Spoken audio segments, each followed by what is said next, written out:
बात जुर्म से जूझते आवाम की हो या समाज में बढ़ते क्राइम ग्राफ की, अपराध की हर सूरत के पीछे छिपा होता है कोई ना कोई गुनहगार। नमस्कार, मैं हूं शुभ मिश्रा और तफ्तीश की राह में आने वाली हर कड़ी सुराग बनकर पहुंचाती है गुनहगारों को सलाखों के पीछे। आप बने रहे हमारे साथ, क्योंकि हर जुर्म के खिलाफ हमारी तफ्तीश लगातार जारी है।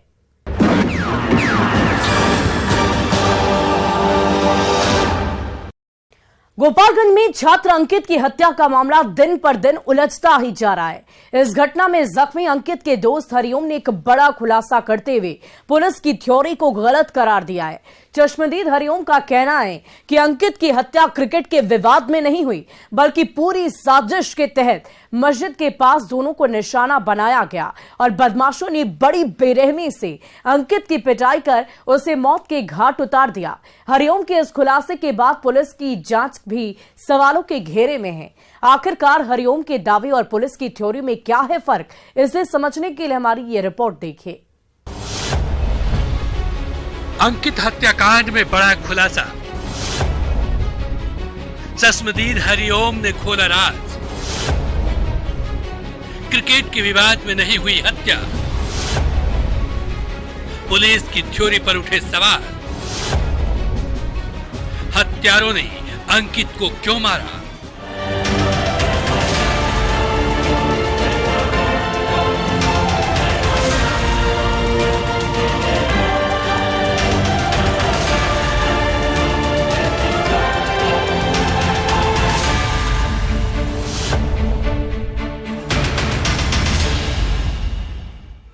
सिर पर बैंडेज बांधे दिख रहे इस शख्स का नाम हरिओम कुमार है, जो अंकित की दर्दनाक मौत का चश्मदीद है।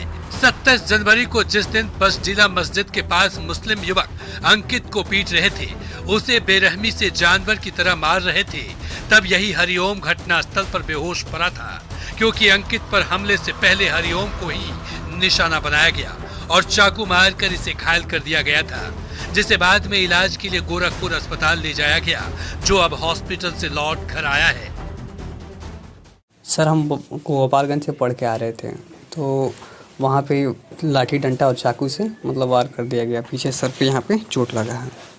सर, हम अब चाहते हैं कि जो भी दोषी हैं उनको कड़ी से कड़ी सजा दी जाए, ताकि आगे ऐसे फिर दोबारा वो लोग ना करें। सर, इतना ही नहीं, अस्पताल से लौटने के बाद हरिओम ने एक बड़ा राज खोला है।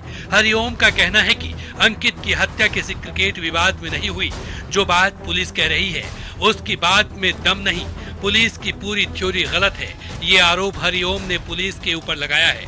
हरिओम ने मीडिया से भी साफ साफ कहा है कि क्रिकेट के विवाद जैसी कोई बात ही नहीं है, वहाँ कोई विवाद हुआ ही नहीं था। अंकित ने बताया कि घटना वाले दिन ये पढ़ कर आ रहा था।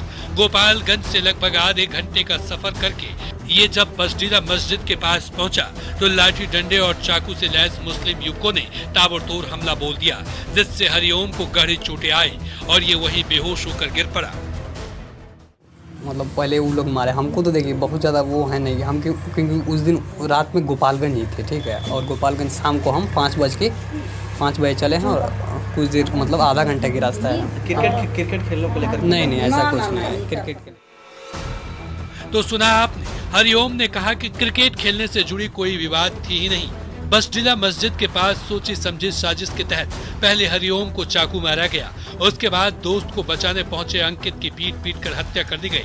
चश्मदीद हरिओम के इस खुलासे के बाद पुलिस की जांच पर कई सवाल उठने लगे हैं। हालांकि फिर भी पुलिस कप्तान अपनी थ्योरी पर डटे हुए हैं। एसपी स्वर्ण प्रभात अभी भी मान रहे हैं कि 25 जनवरी को गांव के बगल में ही क्रिकेट मैच खेला गया था। मैच के दौरान ही दोनों पक्षों में लड़ाई हुई थी और फिर बाद में इसी लड़ाई को लेकर 27 जनवरी को विवाद हुआ, जिसमें अंकित की हत्या कर दी गई।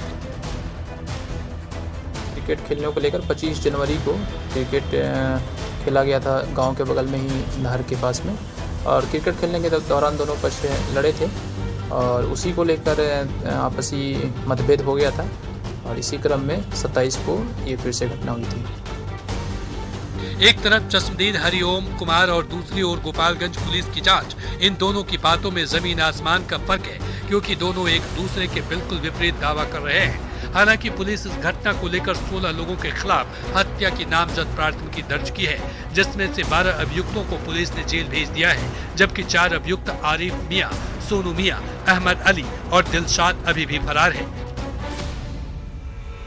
इसके अलावा पुलिस पर पत्थर चलाने और जानलेवा हमला करने के मामले में 39 नामजद समेत 211 पर एफआईआर दर्ज की गई है।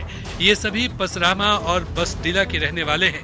आपको बता दें कि बीते 28 जनवरी को बसडीला मस्जिद के पास प्रदर्शन के दौरान पुलिस पर जानलेवा हमला किया गया था। इन सब के बीच इस घटना को लेकर सियासी गलियारे में भी सरगर्मी तेज हो गई है। बीजेपी नेता और पूर्व मंत्री जनक राम ने सरकार पर बड़ा हमला बोला है। जनक राम ने कहा कि अंकित की हत्या में न्याय मांगने सड़क पर उतरे परिजनों और हिंदू समाज पर पहले लाठीचार्ज किया गया, फिर उन पर गोली चलाई गई और अब एफआईआर दर्ज कर गिरफ्तारी के लिए छापेमारी की जा रही है। बीजेपी नेता ने बड़ा आरोप लगाते हुए इस घटना को लेकर सीएम नीतीश कुमार और प्रधान सचिव आमिर सुबहानी को जिम्मेदार ठहराया है। उन्होंने कहा कि सरकार के इशारे पर पुलिस आरोपियों को बचाने की कोशिश कर रही है। नीतीश कुमार जी खुद के जिम्मेवार है, उनकी पुलिस जिम्मेवार है और पुलिस की जिम्मेवारी जो बिहार प्रदेश का आमिर सुबहानी जी बैठे हैं उनके द्वारा कहीं ना कहीं लीपापोती करने में सरकार लगी हुई है। एक पक्ष को, एक वर्ग को बचाने का कहीं ना कहीं साजिश और षड्यंत्र हो रहा है। तो अगर संविधान में भरोसा है तो संविधान अपने स्वतंत्र रूप से काम करना चाहिए और दोषी को। बहरहाल इन तस्वीरों में आप देख सकते हैं कि रोती बिलखती ये माँ अपने बेटे अंकित के लिए इंसाफ की मांग कर रही है। बहन गुहार लगा रही है तो पिता सरकार से प्रार्थना कर रहे हैं। ये कह रहे हैं कि इनके बेटे के हत्यारों की जल्द से जल्द गिरफ्तारी हो, जिसे दरिंदों ने बड़ी निर्ममता के साथ मौत के घाट उतार दिया, उसे काल के गाल में वहाँ पहुँचा दिया जहाँ से वो कभी नहीं लौट कर आ सकता। बाजार जा रहा था तो वहाँ पर मस्जिद के पास में कुछ लोगों ने मिल करके उनको पकड़ करके गला दबा करके मार दिया। चाकू भी लगा था वहाँ पर। वो मतलब 5 बजे शाम को ये सब्जी खरीदने के लिए जा रहे थे मेरे भैया। उसके बाद बीच मस्जिद के पास कुछ लोगों ने इनको मारकर वहाँ पे हत्या कर दी। आपको बता दें कि मृतक अंकित डीएवी स्कूल में एनसीसी का छात्र था। बड़ा होकर देश की सेवा करना उनका सपना था। इसी साल वह इंटरमीडिएट की परीक्षा देने वाला था, लेकिन उससे पहले ही वह हत्यारों का हाथ लग गया, जिन्होंने बड़ी ही बेरहमी से अंकित की हत्या कर दी। अंकित की हत्या के बाद पूरा परिवार टूट चुका है। परिवार के सदस्य सदमे में हैं। पिता मोहन जी प्रसाद बेटे की हाथों में तस्वीर लेकर इंसाफ की गुहार लगा रहे हैं, तो जवान बेटे को खोने के गम में अंकित की मां पूनम देवी बार बार बेसुध होकर गिर जा रही है। घर वाले सरकार से मांग कर रहे हैं कि अंकित के हत्यारों को ज्यादा से ज्यादा सजा दी जाए, जल्द से जल्द इन्हें गिरफ्तार कर सलाखों के पीछे डाला जाए, जो अंकित की हत्या कर खुले में चैन की सांस ले रहे हैं। सरकार से हम मांग कर रहे हैं ज़्यादा से ज़्यादा उसको सजा दिया जाए पकड़ करके। और हमारा तो बेटा खो गया, लेकिन फिर भी हम देश के सेवा के लिए पुलिस बनाने, सेना बनाने जा रहे थे, लेकिन बीच में ये धोखा हो गया। बेटा तो हमारा चला गया, लेकिन अब क्या हो। आपको बता दें कि 27 जनवरी को हुए इस हत्याकांड को लेकर अंकित के पिता मोहन प्रसाद ने शाहजाद मियां, शमशेर मियां, सोनू मियां, आरिफ मियां, मुन्ना मियां, सोनू मियां, आदिल अली, सुभाष अहमद, अहमद अली और दिलशाद अली पर एफआईआर दर्ज करवाया है। बहरहाल चश्मदीद के सामने आने के बाद अब इस घटना ने एक नया मोड़ ले लिया है। हरिओम के बयान और पुलिस की थ्योरी अलग अलग कहानियां बयां कर रही है। ऐसे में सवाल खड़ा होता है कि अंकित की हत्या क्यों हुई? क्या पुलिस झूठ बोल रही है? आखिरकार बसडीला मस्जिद के पास क्या हुआ था? शक के घेरे में पुलिस की थ्योरी क्यों है? घटना के चश्मदीद को पुलिस पर भरोसा क्यों नहीं है? इन सारे सवालों के जवाब अभी भविष्य के गर्भ में हैं। सारे अपराधियों की गिरफ्तारी और इस हत्याकांड के खुलासे के बाद ही इन सवालों का जवाब मिल पाएगा, जिसका हर किसी को इंतजार है। गोपालगंज से गोविंद कुमार के साथ ब्यूरो रिपोर्ट, न्यूज़ 18। प्यार में धोखे की एक नई कहानी गोड्डा से सामने आई है, जहां एक लड़की को धोखेबाज आशिक से दिल लगाना भारी पड़ गया। पहले तो आशिक मुस्तकीम खान ने झूठे प्यार का ढोंग रचा, फिर लड़की को लेकर घर से फरार हो गया। लेकिन जब बात निकाह की आई तो उसने प्रेमिका के ख्वाबों को चकनाचूर कर दिया। दगाबाज प्रेमी मुस्तकीम खान ने न सिर्फ शादी रचाने से इनकार किया, बल्कि बीच मंझधार में प्रेमिका को छोड़कर फरार ही हो गया। जिसके बाद प्रेमिका और उसके परिजनों ने प्रेमी के घर का बाहर काफी हंगामा भी किया, और जब बात नहीं बनी तो उन्होंने पुलिस को इस पूरे मामले की जानकारी दे दी। फिर इस लड़की के साथ क्या कुछ हुआ, ये रिपोर्ट देखिए। प्रेमी के घर प्रेमिका का हाई वोल्टेज ड्रामा। मुस्तकीम खान ने जासू को दिया धोखा। धोखेबाज का झूठा प्यार, निकाह से इनकार। घर से भगाकर शादी से मुकरा मुस्तकीम।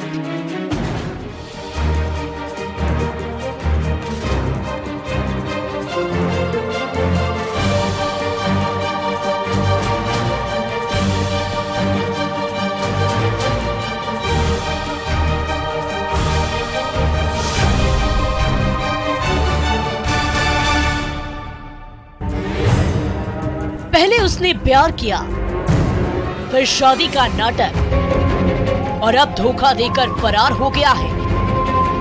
अपनी मां के साथ प्रेमी के घर के बाहर दरवाजे पर बैठी ये लड़की दगाबाज आशिक की धोखे वाली कहानी बता रही है। ये बता रही है कि कैसे मुस्तकीम खान ने 2 साल से प्यार का ढोंग रचाया, लंबे समय तक रिलेशनशिप में रहा, फिर शादी की बात कहकर घर से लेकर फरार हो गया। मगर ये लड़की जिन अरमानों को सजाकर घर से बाहर निकली थी, वो अरमान ही रह गए, क्योंकि इसका प्यार मुस्तकीम सीधा नहीं टेढ़ा निकला।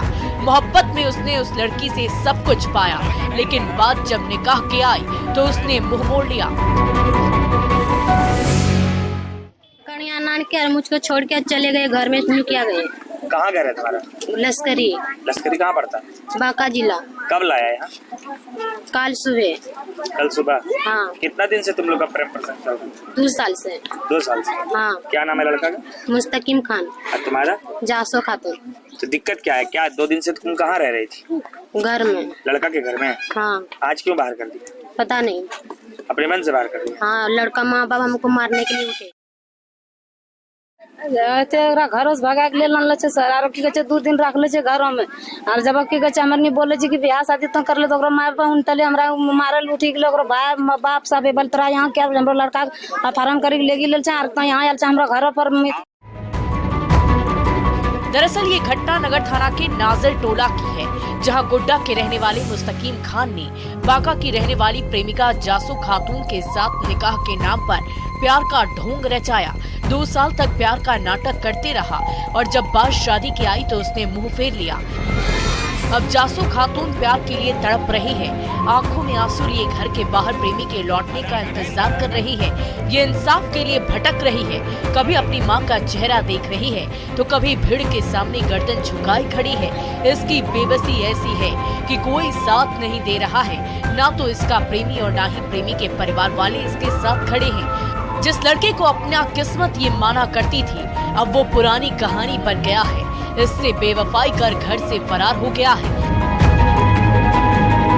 पहले मुस्तकीम खान ने तो बेवफाई की है, लेकिन इस लड़की को दोहरा झटका तब लगा जब प्रेमी के घर वालों ने बेटे को किडनैप करने का आरोप लगा दिया। वे उल्टे जासू खातून को ही गुनहगार ठहरा रहे हैं, इससे दगाबाज से दिल्लगी करने की सजा दे रहे हैं। शादी हो गया तुम्हारा? नहीं। शादी नहीं हुआ? नहीं। तो तुम क्या कह रहे हो? शादी करना है? हम बोले शादी करेंगे, मेरा जिंदगी तुम बर्बाद किए, तुम शादी करो। तो वो लड़का बोल रहे, उसका माँ बाप बोले कि तुम लड़का को किडनैप कर लिए। तुम्हें को बोलने लगे? हाँ। और लड़का को घर में क्या के रख लिए, और उसका भाभी हम लोग के बोले कि तुमको मार के फेंक देंगे। और उसके बाद भीड़ लगा है। आज इस लड़की को अपने प्यार पर पछतावा हो रहा है। जो मुस्तकीम दिन रात प्यार के सपने दिखाता था, उसके लिए आज मोहब्बत का शब्द छोटा पड़ रहा है। जिसने बिना दौलत और शोहरत के उसके दिल को जीत लिया, वो आज इसे तन्हा छोड़कर फरार हो गया है। जिस मुस्तकीम से इसने प्यार किया, उसके साथ रिश्ता निभाना तो दूर, उसके साथ खड़ा भी नहीं हो रहा है। जाहिर है इन सब से ये लड़की बखूबी समझ गई होगी कि प्यार में जिसका दिल सुंदर हो, जरूरी नहीं कि उसकी किस्मत भी उतनी ही खूबसूरत हो। ये जान चुकी है कि प्यार में सिर्फ हासिल करना ही मुस्तकीम की फितरत थी, जबकि प्यार का एहसास होना उसके लिए ज्यादा जरूरी था। बताया जा रहा है कि 2 साल से मुस्तकीम खान और जासू खातून के बीच प्रेम प्रसंग चल रहा था। 2 दिन पहले ही मुस्तकीम जासू को घर से भगाकर गोड्डा अपने घर लेकर आया था, लेकिन यहाँ आने के बाद ही उसकी मति फिर गई। वो जासू से दूर रहने लगा, उसने बातचीत बंद कर दी और अचानक से गायब हो गया। मुस्तकीम के जाने के बाद जासू पर मानो दुखों का पहाड़ टूट पड़ा हो। मुस्तकीम के अब्बू, अम्मी और उसकी भाभी ने उस लड़की को घर की दहलीज से निकाल दिया जो अपने प्यार के साथ सपना जीने के लिए अपने घर की चौखट लांघ कर आई थी। जब ये बात लड़की की मां को पता चली तो वो बेटी के लिए दौड़ी दौड़ी गोड्डा पहुंच गई। उसने लड़के वालों से बात करने की कोशिश की मगर सारी कोशिशें नाकाम हो गई। अंत में लड़की की मां ने कहा शादी तो उसी मुस्तकीम खान को करनी होगी जिसने प्यार के सपने दिखाकर मेरी बेटी का दिल तोड़ा। हमें दिहाने सुबह अलचारी काले लान ले सर। ये कले आई है। हाँ। उसी के बाद रहने का। हाँ। आप लोग शादी करना आप चाहते हैं। हाँ तो हमारा जिंदगी बर्बाद करके शादी करबे सर। मगर ऐसे में सवाल है कि क्या ये संभव है, क्योंकि मुस्तकीम के घर वालों का कहना है कि वो गायब हो गया है, पल भर में आंखों से ओझल होकर दिल्ली फरार हो गया है। मुस्तकीम के पिता नसीर खान का कहना है कि 2 दिन से प्रेमिका जासू इनके घर पर नहीं थी, आज उनके घर के बाहर आकर हंगामा कर रही है। उन्होंने बताया कि उनका लड़का भी कहाँ है, उन्हें इस बात की जानकारी नहीं। यही बात नसीर खान की बेगम का भी कहना है। मैटर क्या हुआ है? मैटर हम कुछ नहीं जानते हैं। यहाँ लड़की थी यहाँ? नहीं, क्या नहीं थी? नहीं। अभी आके हंगामा कर रही है? अभी तुरंत आकर के हंगामा कर रहा है कि ऐसे ऐसे हम बोलते हैं कि हम लोग कुछ नहीं जानते हैं। आपका बेटा कहाँ है? बेटा तो बाहर चला गया। कहाँ चला गया? अब निकल गया, हम लोग भी खोजने निकले, उसको भी नहीं मिला। अच्छा, लड़का भी घर में नहीं है? नहीं, लड़का बाहर गया। अब बार उसको बोलता है ढुका देंगे, कैसे ढुका देंगे? अच्छा, वो लोग बोलता है। हाँ। जब इस हंगामे की खबर स्थानीय पुलिस को दी गई तो पुलिस भी तुरंत अलर्ट हो गई। लड़का लड़की के मामले को देखते हुए नगर थाना के थानेदार फौरन एएसआई सलीम खान को घटनास्थल पर भेजा। यहां पहुंचते ही एएसआई ने लड़की और उसकी मां से बातचीत की। फिर उन्होंने लड़के के घर वालों से बातचीत की मगर वो ये बताने को तैयार नहीं हुए कि आखिरकार लड़का है क्या, उसे जमीन निगल गई या आसमान खा गया। जब एएसआई को उन्होंने ये जानकारी नहीं दी तो उसने सीधी उंगली से नहीं टेढ़ी उंगली से घेर निकालने की कोशिश की। इन तस्वीरों में आप देख सकते हैं कि उन्होंने प्रेमी के घर वालों के साथ थोड़ी सख्ती दिखाई, लेकिन फिर भी पुलिस वाले को कुछ भी हाथ नहीं लगा। तो लड़की रोड पर बैठ के रो रही थी, उसको उठाए तो घर बताया लड़का का। लड़का के घर में गए तो लड़का घर में कोई नहीं था। लड़का का एक बहनोई है जो पहले से घर में था, उससे पूछे तो संतोषजनक जवाब नहीं दिया, तो दोनों को लेके थाना जा रहे हैं। तो घर से लड़का भाग गया है? हाँ, अभी तो लड़का घर में नहीं मिला, हम सर्च किए। लड़की क्या दावा क्या है? लड़की का दोनों लड़की कह रही कि लड़का यही था और पहले से हम 2 दिन से यहाँ हैं। तो बाकी छानबीन थाना में जाने के बाद पूछताछ। आशिकी में आशिक के विश्वासघात ने जासू खातून के सपने को चकनाचूर कर दिया है। पहले प्रेमी मुस्तकीम ने दिल लगी की और अब दगाबाजी कर रहा है। बहरहाल न्याय की उम्मीद लेकर जासू पुलिस की शरण में आई है। उसे आस है कि पुलिस ही न्याय दिला सकती है, क्योंकि उम्मीद के सारे रास्ते बंद हो चुके हैं। अब ऐसे में ये देखना होगा कि क्या पुलिस जासू को इसके प्यार से मिलाने में सफल होती है या फिर जीवन भर इसे अपने प्यार पर पछतावा ही रहेगा। गोड्डा से गौरव कुमार झा के साथ ब्यूरो रिपोर्ट, न्यूज़ 18। अब वक्त हो चला है ब्रेक का, लेकिन ब्रेक के बाद आपको दिखाएंगे दीवाने के डेंजर गेम के पीछे की पूरी कहानी।